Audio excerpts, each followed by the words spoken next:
So why do some coins of the same date seem like the same grade will sell for more sometimes and then sell for less other times? You see it on eBay all the time. People are like, I'm confused. I mean, I see it sell for $100 here, $50 here, $150 here. And when it comes to ungraded coins, it's even worse. Well, knowing what causes this can also help you make more money with your coins. So let's go over to eBay because this is the one place where this happens the most. And as for an example, we're going to use a 1986 Silver Eagle Proof 69, which is going to be graded by NGC. PCGS uses PR. We're going to use NGC for a reason because they have a more variety of labels than PCGS. And when it comes to labels, sometimes it does matter. The difference between $82 and $86. These were both bids. First off, the image. If you have a really good image of your coin, you have the best chance of obtaining the best value. That's why you see so many crooks on eBay and other sites manipulating their photos. They know the photos, if it makes a coin look better, that's going to sell for more. That's common sense. eBay needs to catch up with that. So you've got this one that sold for 82 and this one sold for 76. Part of the reason the image isn't that good. The other thing is the eye appeal. I mean, this image makes it look like it has better eye appeal than this coin. That's another thing.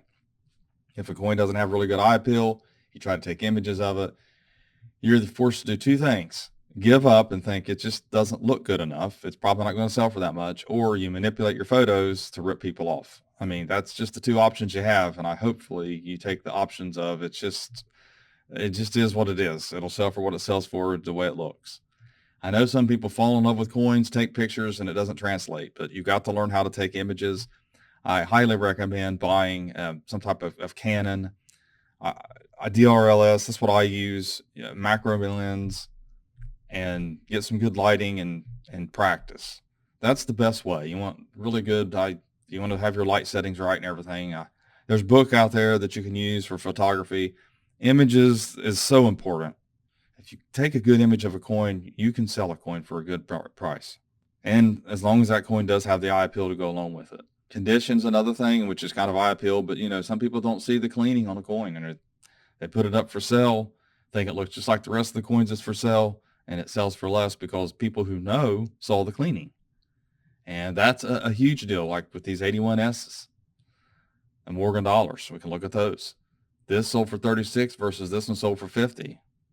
This one looks a little cleaner circulated. I mean, that's the reason why it sold for less. That's kind of one of the obvious reasons. Description, you need a good description, good title. Titles and descriptions are very important. You don't want to go overboard too much. These people are putting BU++ and all this stuff on it. There's really no reason to do that because your image is going to stand out above your description. And the more you put in your description, the more fancy your description, the more it looks like you're just trying to overhype your coin. That's the facts. I mean, you look down through all these listings and here we go, manipulations. Make it look like it's more of a dimple. Yeah, you can cheat people and make more money, but we're talking about the honest way of doing it. Need to learn how to identify clean coins. Look at those scratches, look at the angles, tilt it, make sure you know, and make sure you're describing your coin properly and honestly in your titles and your descriptions and using the appropriate keywords in your titles and descriptions. Another thing is timing. There is times when people are online more than others. Sunday night's one of them. You can check that out. I think there's metrics you can check out and see what time most people are bidding, at what times they're bidding. That's when you want your auctions to end. Now, everybody's can't end at the same time. That's another problem. There could be too many trying to end at that time. And that comes down to the seller. Okay. And the seller makes a difference in how much something sells for because people who follow you, who you build a clientele, they know when your auctions are ending, you do it the same way all the time. And that's what they expect from you. So then they're ready to go and they're ready to bid and they're there on their computers or on their phones at that time. So the right seller can sell coins for more money as long as they have a customer base and they have a habitual way of doing things, which is, their business model. That is what their customers expect. That will sell more coins. That will sell coins for more value. And that's really where it's at. If you can take good image, you can describe your coins, and you're honest and you have built a clientele up, you will get more out of your coins than most people.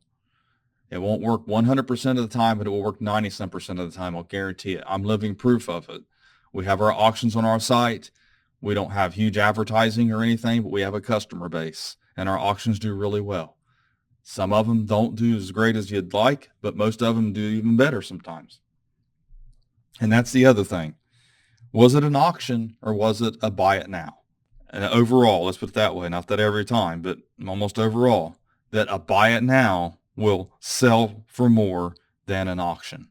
We can look at the auction, $66, $76, $82, $86, and then look at the buy it nows, $99, $100, $109, $99. This one went for 90, so that one's kind of an outlier, but that's what they put on it.